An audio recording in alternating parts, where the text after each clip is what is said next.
"This eviction is final, Mr. Ashton. I don't care about your service or your injuries. This building has standards, and frankly, you're dragging them down. Pack your things. If you believe that those who served our country deserve dignity and respect, not disdain, type 'Heroes deserve better' in the comments below." Sergeant Thomas Ashton stood in the doorway of his small apartment, the crumpled eviction notice clutched in his hand. The harsh words of Ms. Quirtive, Ms. Gortive, Quirtive, end Quirtime. Grimshaw, the new apartment manager, echoed in the quiet hallway, each syllable a sharp jab. He was a man in his late 50s, though some days the pain in his leg and the memories in his heart made him feel much older. He moved with a slight, persistent limp, a souvenir from a roadside bomb in a dusty, sun-baked country he rarely spoke of anymore. His face, etched with the fine lines of past hardships and countless sleepless nights, usually held a quiet dignity, a calm that had seen him through far worse than an aggressive apartment manager. But now, a flicker of weariness, of deep disappointment, clouded his grey eyes. He wasn't a man who asked for much. He sought no special treatment, no fanfares for his past deeds. All he had ever wanted was a measure of peace, a quiet corner in the world to call his own. This small, one-bedroom apartment had become that sanctuary. It was sparsely furnished, a testament to a life lived with military neatness and modest means. An old armchair faced the window, offering a view of a quiet street. A small bookshelf held a collection of worn paperbacks. On one wall, almost hidden in a corner, hung a simple wooden frame. Inside, a carefully folded flag, the vibrant colors a stark contrast to the muted tones of the room. Beside it, a few photographs, younger men, smiling, arms around each other, in uniforms that spoke of a shared past, a brotherhood forged in fire. These were not for display to impress others. They were private anchors to a life of service he carried within him. To anyone else, Thomas Ashton looked like any other older gentleman, perhaps a little more reserved, a little more burdened by the years than some. He had been trying to read earlier, a history book open mubbler on his lap, but the throbbing in his leg had made it impossible to concentrate. The pain was a familiar companion, a reminder that some wounds never fully heal. He was also attempting to sort through a pile of papers for his upcoming medical appointments at the Veterans Hospital, a routine that was both necessary and draining. The eviction notice, delivered with a cold, almost triumphant smirk by Ms. Grimshaw less than an hour before, lay on his small kitchen table. Its stark white paper seemed to scream its unwelcome message against the worn, faded wood of the tabletop. He glanced again at the folded flag in its case. His jaw tightened, a small, almost imperceptible movement. He unconsciously rubbed his injured leg, a habit born of years of managing chronic pain. A distant memory surfaced, his old commanding officer, a man he respected deeply, clapping him on the shoulder. "If you ever find yourself in a tight spot, Sergeant, anything at all," the commander had said, his voice gruff but kind, "remember, the network looks after its own. We don't leave our people behind." Thomas had a few important phone numbers, tucked away in an old wallet, numbers he sincerely hoped he would never have to use. He wasn't merely an injured man being hassled by a landlord, he was a decorated veteran, a man who had received commendations for bravery, for leadership, though he would rather face a court-martial than boast about them. Ms. Grimshaw was the source of his current turmoil. She was new to the building, having taken over the management role only a few months prior. She wore her newfound authority like an ill-fitting uniform, too tight in some places, ridiculously loose in others. She seemed to believe that, running a tight ship, as she often declared, meant imposing arbitrary rules with an iron fist and targeting tenants she perceived as weak or inconvenient. From their very first interaction, she had taken an inexplicable dislike to Thomas. Perhaps it was his quiet, unassuming nature, which she might have mistaken for weakness. Or perhaps it was his occasional, polite requests for minor repairs, a loose handrail in the common hallway that was a hazard for his balance, a persistently dripping faucet in his bathroom. Small things that his injury now made difficult for him to fix himself. These reasonable requests seemed to inflame her, as if he were deliberately trying to cause her more work. The eviction notice was the culmination of her animosity. It cited vague, unsubstantiated reasons, repeated disturbances, and non-compliance with established community standards. Thomas knew these accusations were utterly false. He lived a quiet life, His television was rarely loud. He had no late-night visitors. He always paid his rent meticulously on time, often a few days early. He suspected the real reason, the unspoken one, was his disability. He had needed a parking spot closer to the main entrance due to his mobility issues. Ms. Grimshaw had initially refused his request outright, with a dismissive wave of her hand. Only after he had painstakingly produced multiple letters from his doctors, detailing the necessity, had she grudgingly, resentfully, assigned him the spot. In her eyes, his injury wasn't a sacrifice made in service to his country. It was an irritating inconvenience to her and her perfectly ordered little world.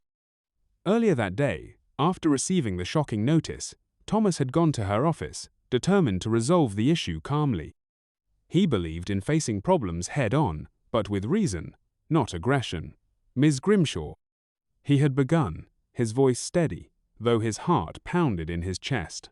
I believe there must be some mistake regarding this eviction notice. I haven't caused any disturbances, and I've always abided by the terms of my lease. He had laid out his lease agreement on her desk, alongside his neat file of rent receipts, and even a fresh letter from his doctor reiterating his medical condition and his need for stable housing. Ms. Grimshaw had barely glanced at the documents he presented. She had snatched them up, her fingers creasing the papers. Mistake? She'd scoffed, her voice dripping with disdain. The only mistake, Mr. Ashton, was allowing you to move into this building in the first place. These older buildings, you see, aren't properly equipped to handle. Well, people like you. She had gestured vaguely towards his leg. Your various conditions are a considerable drain on our resources and time. And frankly, she'd leaned forward, her voice dropping to a conspiratorial yet accusatory whisper. I've had complaints. Other tenants, they feel uncomfortable. She'd almost sneered the word uncomfortable, as if it were the most damning indictment possible. The notice stands. You have 1 week. Now, if you'll excuse me, I have actual work to do. She had then dismissed him with an imperious wave of her hand, turning back to her computer screen as if he had ceased to exist. Back in the solitude of his apartment, a profound wave of despair washed over Thomas.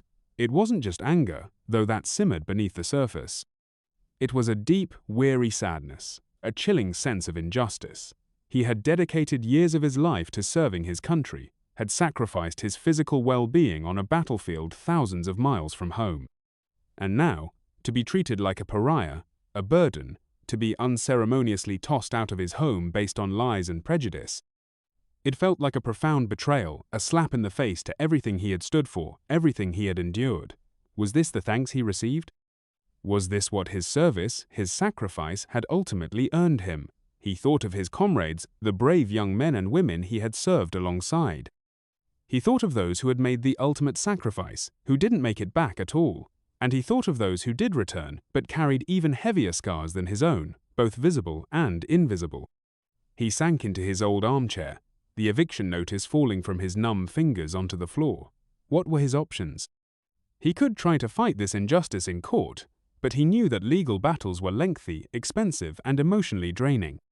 He had neither the financial resources nor the energy for such a protracted struggle.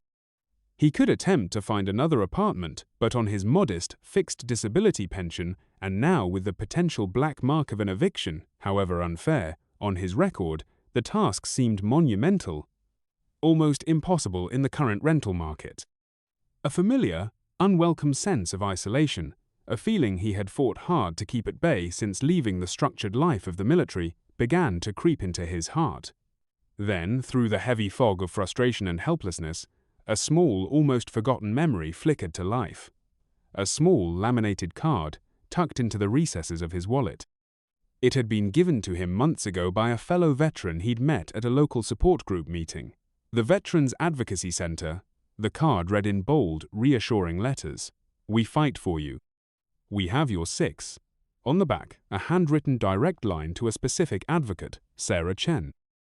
Call her if you're ever in a serious bind, Sarge. His friend, a cheerful former Marine with a prosthetic leg, had urged him. She's a real bulldog. Doesn't take no for an answer when she knows someone's getting a raw deal. With a hand that trembled slightly, not from fear, but from a surge of desperate hope, Thomas retrieved the card from his wallet. He stared at the name and number for a long moment. Making this call felt like an admission of defeat, a sign that he couldn't handle his own battles. But then he remembered his commander's words. The network looks after its own. This wasn't about defeat. It was about seeking support from those who understood. He dialed the number. His voice was low, hesitant at first, as he explained his situation to the woman who answered, Sarah Chen. He felt a mixture of shame at his vulnerability and a desperate need for someone, anyone, to simply listen and believe him. He recounted the events of the day, the manager's accusations, the unfair notice. He laid out the facts calmly and methodically, without exaggeration or overt displays of anger, just the quiet, unvarnished truth of his predicament. She told me I have 1 week to leave. He finished, his voice barely a whisper. Sarah Chen listened intently on the other end of the line. There was a pause after he finished speaking, a silence that stretched for a few heartbeats. Then her voice came through, calm, clear, and imbued with an undeniable firmness that instantly cut through Thomas's despair. Sergeant Ashton, she said, and the way she used his old rank felt like a lifeline. This is completely unacceptable, and frankly, it's illegal. Do not pack a single box. Do not worry about finding another place. I am on my way, and I'm not coming alone. You're coming here? Thomas asked, a small seed of hope beginning to sprout in the barren ground of his anxiety. Absolutely, Sarah replied, her tone leaving no room for doubt. This kind of discriminatory behavior cannot be tolerated. Can you be ready to meet me and my colleague in Miss Brood? Grimshaw's office in, say, 15 minutes? We're already quite close. 15 minutes? It seemed impossibly fast. Thomas felt a flicker of actual hope, the first he'd felt all day. Yes, ma'am, he said, his voice a little stronger now. I can do that, thank you. The next 15 minutes felt like an eternity compressed into a whirlwind of emotions. He paced the confines of his small apartment, the offensive eviction notice still lying on the floor where it had fallen. Doubt, that insidious enemy, tried to gnaw at his newfound hope. What if this Sarah Chen, despite her confident words, couldn't really help? What if Miss Grimshaw simply dug in her heels, became even more belligerent? He took a deep breath, straightened his worn but clean shirt, and ran a hand over his neatly trimmed grey hair. He would face this next encounter with the same dignity he had always strived to maintain. No matter the ultimate outcome, he owed that to himself, and to the uniform he once wore. Exactly 15 minutes later, Thomas stood hesitantly outside Miss Grimshaw's office door. He could hear her talking on the phone inside, her voice sharp and impatient. Just as he raised his hand to knock, the main entrance doors to the apartment building opened with a determined, purposeful push. In walked Sarah Chen. She was a woman of medium height, dressed in a sharply tailored dark grey suit, carrying a sleek briefcase. Her expression was serious, her gaze direct and intelligent.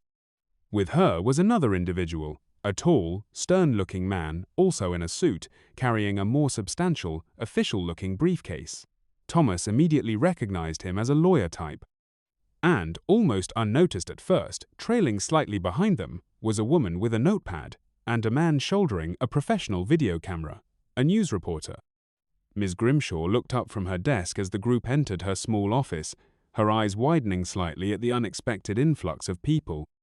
Her initial annoyance at the interruption quickly morphed into a guarded, defensive expression. "Can I help you?" she asked, her tone already laced with suspicion. She clearly didn't recognize Thomas at first, standing slightly behind the formidable newcomers. Sarah Chen stepped forward, her presence commanding the small space. "Ms. Grimshaw," she began, her voice polite but carrying an undeniable weight of authority. "My name is Sarah Chen. I'm from the Veterans Advocacy Center. This is Mr. Peterson, our legal counsel." She gestured to the man beside her. "And this is Miss Davies from Channel 4 News, with her cameraman. We are here to discuss the unlawful eviction notice you served earlier today to Sergeant Thomas Ashton." She gestured towards Thomas, who stepped forward. Ms. Grimshaw's face, which had been flushed with irritation, visibly paled. The pen she had been fiddling with clattered loudly onto her desk. "Unlawful?" she stammered, her eyes darting from Sarah to Mr. Peterson, then to the quietly observant news crew, and finally landing on Thomas with a look of dawning horror. I don't know what you're talking about. This is a private building matter."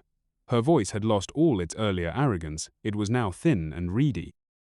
"It became a matter of public interest, Ms. Grimshaw, the moment you decided to discriminate against a disabled war veteran," Sarah stated coolly, her gaze unwavering.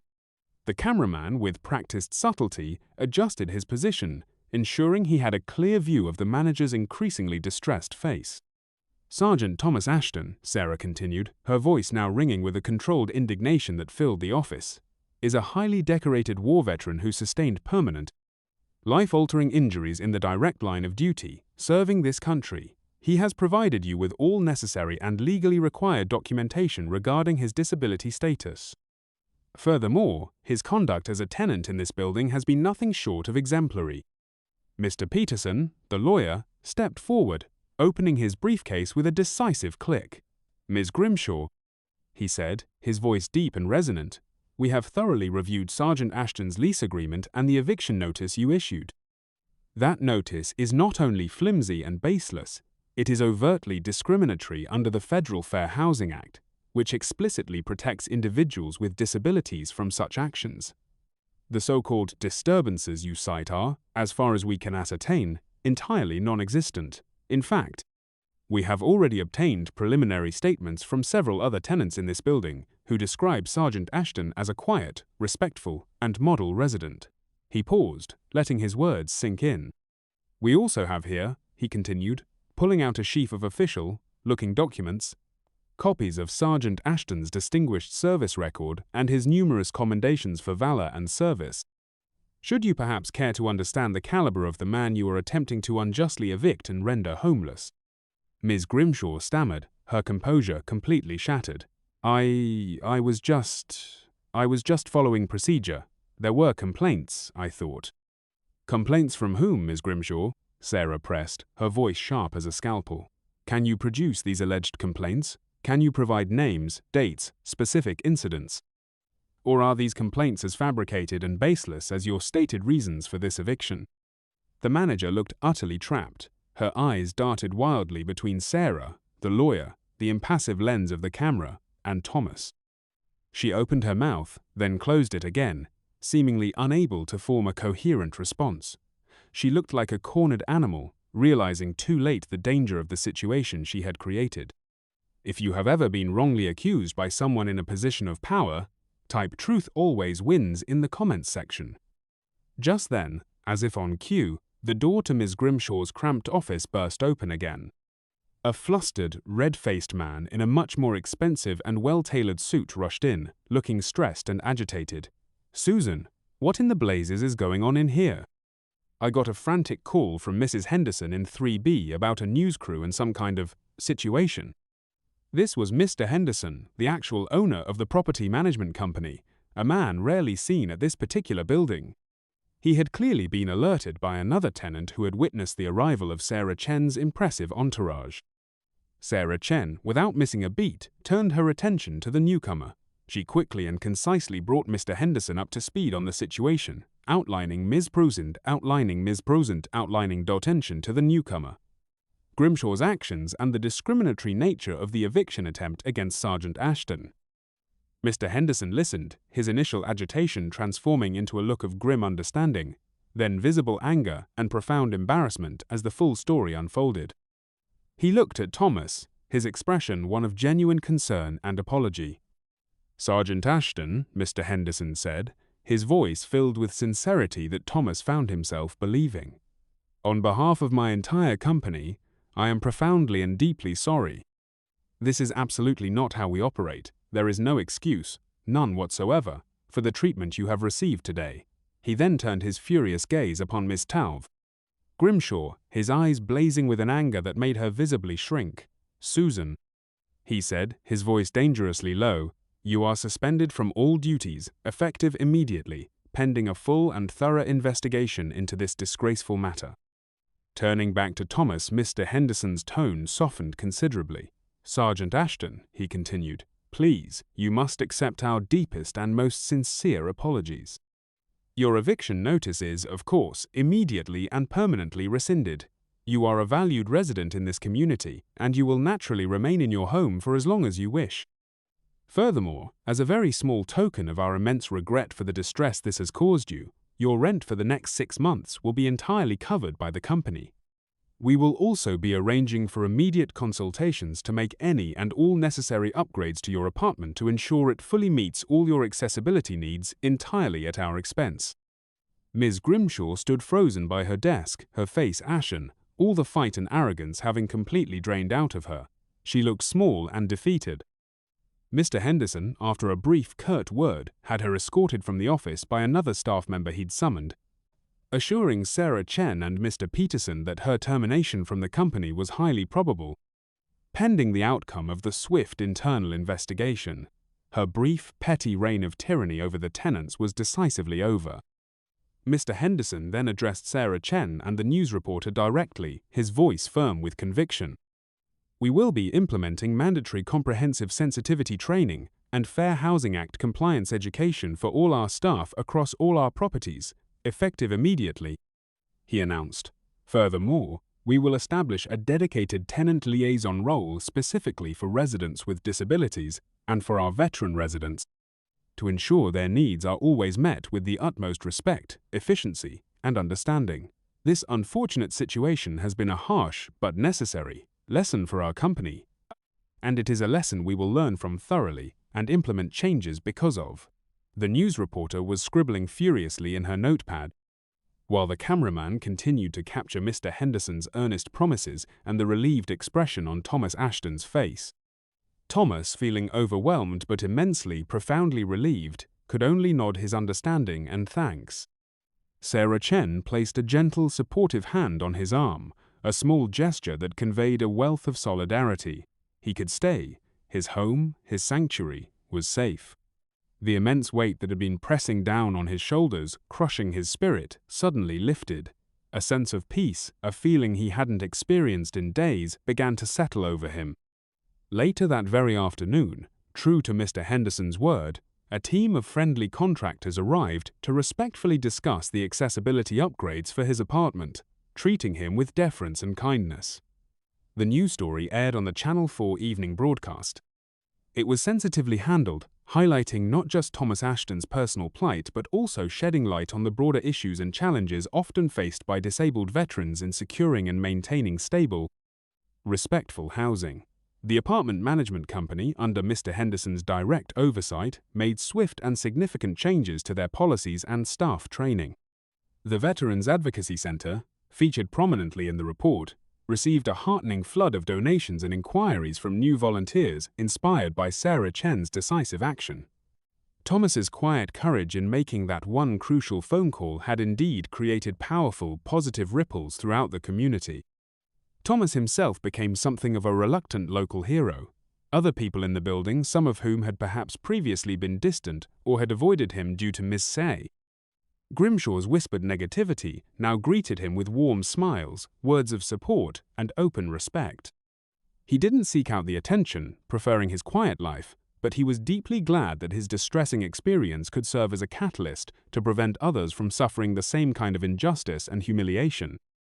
He even found the courage to agree to speak at a small community event organized by the Veterans Advocacy Center, sharing his story simply and humbly, hoping it would encourage other veterans facing difficulties to reach out and seek the help they deserved. This story serves as a powerful reminder that true heroes don't always wear capes or announce their many accomplishments from the mountaintops. Sometimes they are the quiet neighbors among us, individuals who have sacrificed far more than many of us can ever fully comprehend. It teaches us the critical importance of compassion, of having the courage to question unfairness when we see it, and of recognizing the incredible, transformative power that one person standing up for another can unleash. True strength isn't found in bullying or abusing power. It resides in quiet dignity, in unwavering resilience, and in the wisdom of knowing when and how to ask for help.